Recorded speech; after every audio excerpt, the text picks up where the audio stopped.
Hello everyone and welcome to the channel. My name is Deathblow. Today we're going to be going over the patch notes for the second ever Storybook Brawl patch.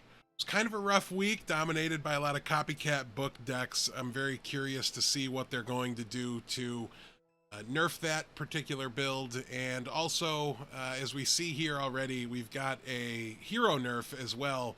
Pan's Shadow was kind of a runaway for the #1 hero in the game, and now it's going to have its ability changed from your evil characters cost 1 less to the first evil character you buy each round costs 1 less.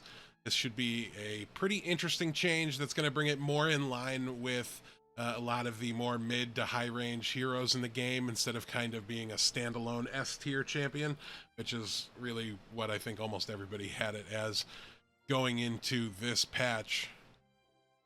Next, we take a look at the Copycat change. Instead of having the last breath abilities of the characters behind him, now it is a 4/4 that when it attacks triggers the last breath abilities of the characters behind me. So really maintains the spirit of what they wanted the card to be able to pull off and accomplish, while also nerfing it to make it a little less consistent, right? It's just not something that happens every single time unless you can impact the back line.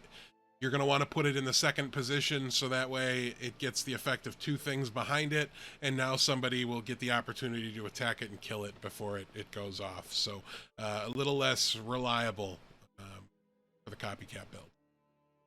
Also nerfing that particular build, we have the monster book change. It's now a 10/4 instead of a 4/4, so a massive difference in stats, and it casts a random spell instead of casting a random spell on an enemy character.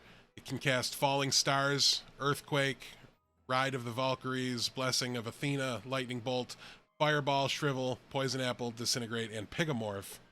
So there's a good mix of buff my minions and kill your minions amongst the possibilities now for Monster Book.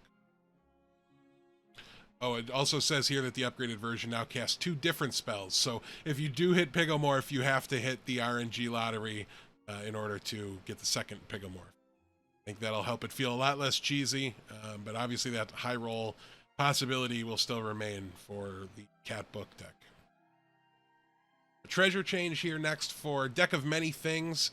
It used to read at the start of each brawl. Well, it reads exactly the same now. So it says at the start of each brawl, cast a random spell on an enemy. Oh no, they did change it into at the start of each brawl, cast a random spell. So a similar change to the book, but notably it moves to tier level 4.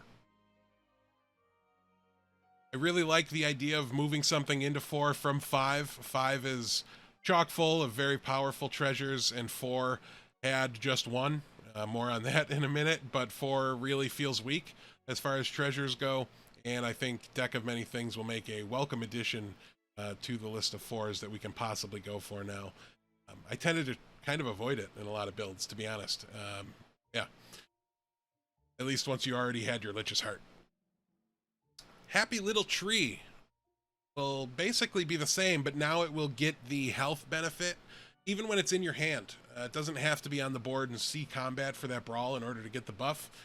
So it makes it a better investment card, something you can stash in your hand, wait a couple turns.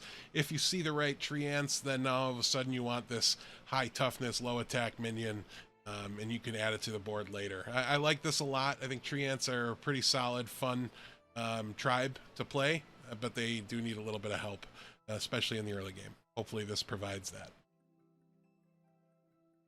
Next we have Southern Siren. It used to read summon an upgraded exact copy of the slain character. It now reads summon 2 exact copies of the slain character. This is when it's upgraded, notably, not the original side. So for the most part, it won't be a big deal. This was not a great character, in my opinion, and I don't think this changes it.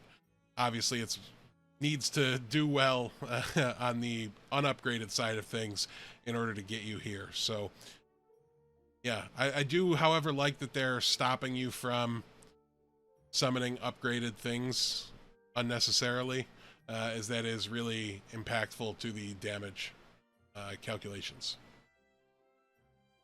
Three Big Pigs gets a buff. This was one of the weaker 6-drops, so I do really like this change. Instead of being a 9/9, it's a 15/15 now.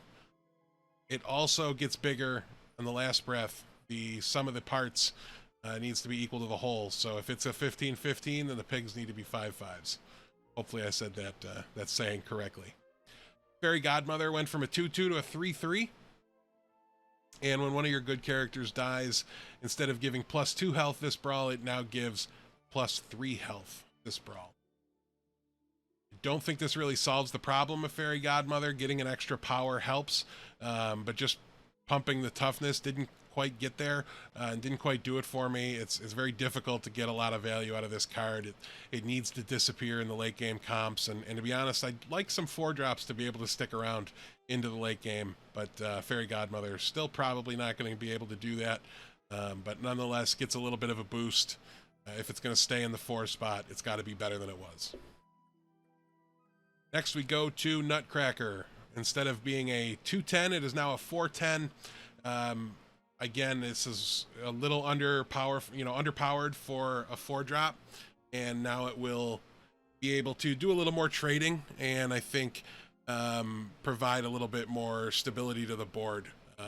It's a spot where you really kind of on 4, 2 power is just not really enough. So if you weren't supporting it, it felt impossible to actually quest, and hopefully it'll be a little more valuable now.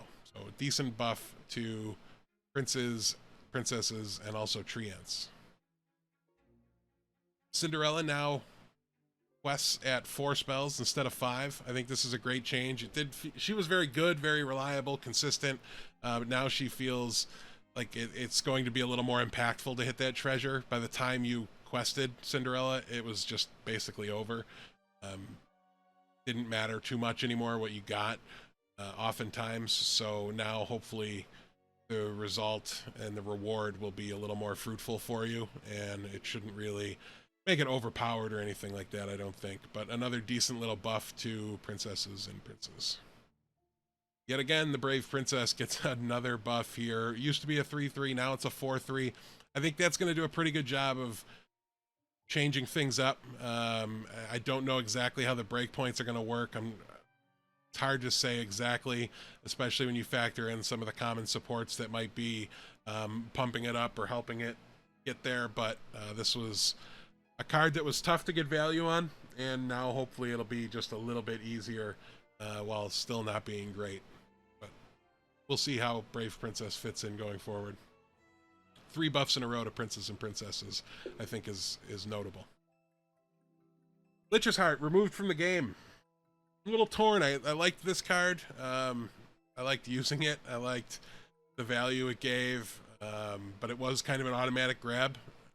It just allowed you to get into the top 3, top 4 very, very easily when you didn't deserve to. So I totally get it, but a little bummed nonetheless. It was nice to kind of get that get out of jail free card. Especially when 4th place is a loss in rating like it is at my rank. 3rd place is breaking even, essentially. This felt like it gave you, I don't know, a little bit better chance to actually climb up at the top. But it shouldn't be easy to climb at the top. It should be very competitive and very challenging. So not a bad change at all, but to me personally, it's a bit of a mixed bag. Romeo will now summon a Juliet as long as Juliet has died at any point in the brawl. So the multiple Romeos don't require the Juliet to die again in order to trigger another big princesses buff here. Very impactful to the mid game where they were weakest and where you could really get punished.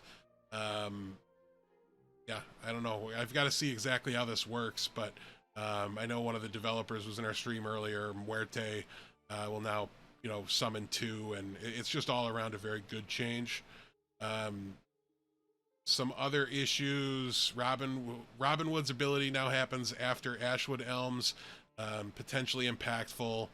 Echowood was gaining health from wild growth, buffing characters in the shop. Oh, that was interesting. Okay. Yeah, the rest doesn't seem to be too crazy. I don't see it anywhere on here, but Cruel Ella is now named Evella. That's another change. I don't see that anywhere, but I did notice that, as that was my first win after this patch. So, all right, everybody, thank you for tuning in. There'll be another gameplay video tomorrow, just like every single day of the week.